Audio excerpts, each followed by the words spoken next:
The MacBook trackpad is without a doubt the golden standard for trackpads. For me, I like it when taking notes during meetings or checking email in coffee shops. It is perfect for relaxing scenarios. The precision, the gesture is all incredibly smooth. It just works. However, using it requires a pretty awkward hand posture. So if I use it for a long period of time, my wrist would feel uncomfortable. So generally, when I get home, I would close the lid and hook it up to an external monitor, keyboard, and mouse. But that brings up a pretty annoying problem. Apple's support for third-party mice and keyboards honestly isn't great. For me, there are three main issues. First, fine precision controls feel floaty or unresponsive, especially when I'm trying to click on small buttons. I find it really hard to get the cursor exactly where I want it. The second issue is scroll direction. On a trackpad, using two fingers to push up so the content moves down feels very intuitive. But with a mouse, after years of muscle memory, I expect the scroll wheel to work the traditional way. I roll the wheel down, the page goes down. macOS lets you reverse the direction in settings, but if you do that, it flips the trackpad direction as well. I don't know you, but I really hate that. Why can't they just keep them separate? So to be specific, I want the trackpad to stay natural, but the mouse to behave just like it does on Windows or Linux. The last issue is scrolling speed. It seems inconsistent across different apps. Scrolling in Chrome or Firefox may be working fine, but in something like LibreOffice, I barely touch the wheel and it will jump straight to the bottom of the document. It's basically unusable to me.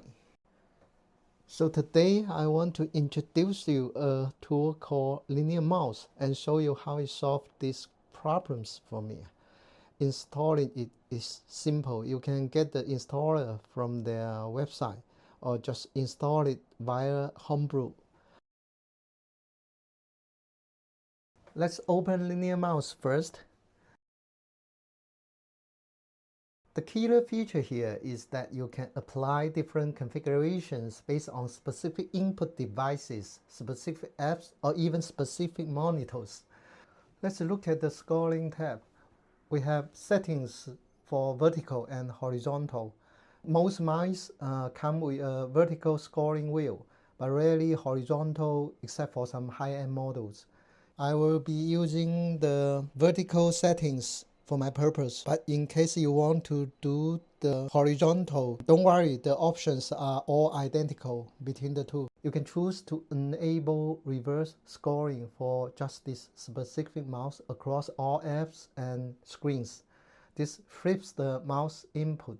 So if I keep the system setting on natural but check the reverse here for the mouse, I finally get the hybrid setup I wanted.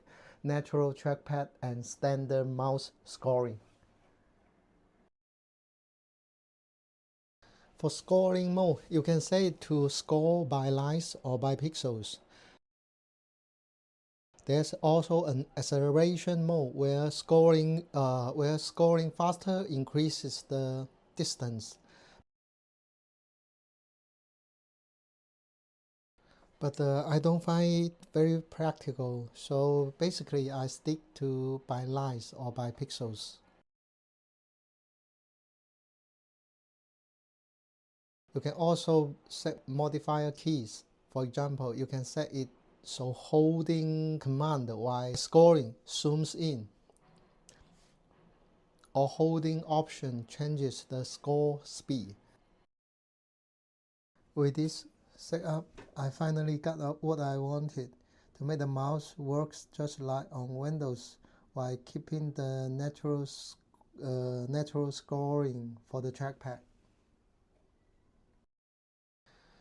Now, about the jumping issue in apps like LibreOffice Writer, where it scrolls way too fast. We can fix that by configuring the mouse specifically for that app.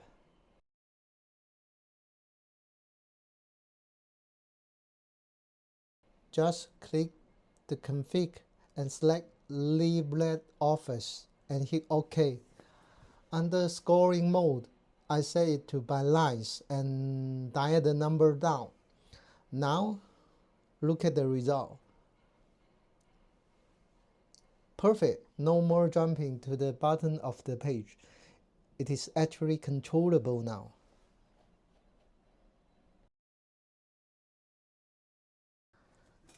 Next is the precision issue. We can fix this in the pointer tab by disabling the pointer acceleration. A quick side note, mouse acceleration is on by default in Windows, Linux, and macOS. Basically, the faster you move the mouse physically, the further the cursor travels on screen. It is good design due to the fact that screens are getting bigger and bigger these days. But for some reason, the acceleration curve on macOS is just a little bit weird.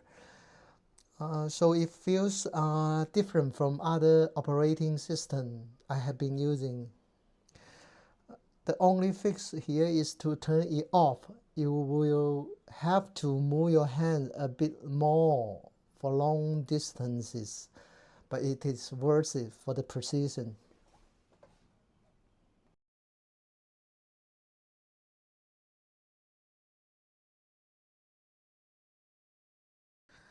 As of the other options under tabs like buttons and general, there is not much to tell. You could take a look at them to see if anything might be useful for you. So to wrap up on LinearMouse, its biggest strength is granular control per device, per app, per screen. It lets you find that sweet point for your specific workflow. Highly recommend giving it a try. Now let's talk about keyboards. We can see most keys are identical between a PC keyboard and the one on the MacBook. Control key is Control, Option is All, Command is the Windows key, except for a few Apple only, like the Power Touch ID button on the top right corner.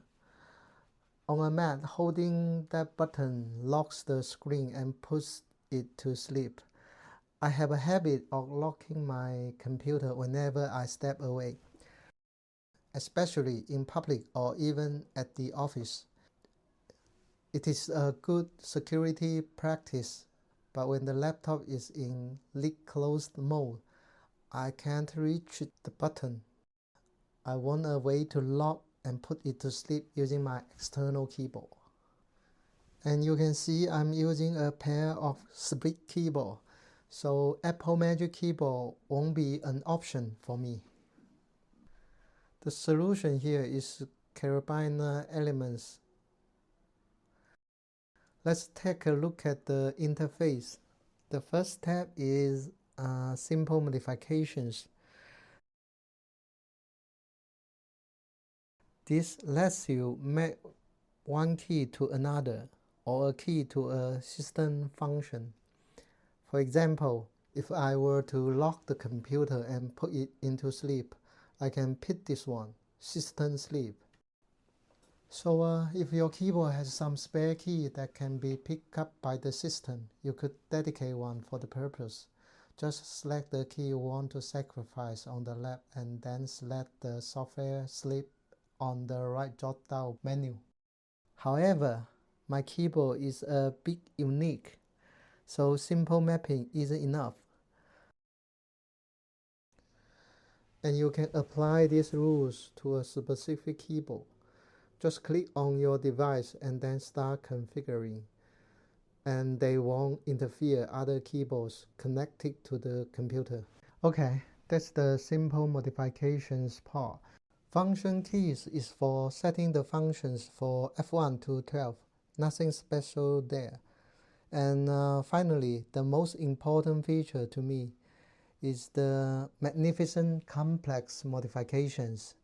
The configuration method here is different from the graphical interface of the simple modifications. We have to use JSON to define the rules. The biggest difference from simple mapping is that we can make key combinations, aka hotkeys or shortcuts. For instance, I've made command control F1 to the system sleep function.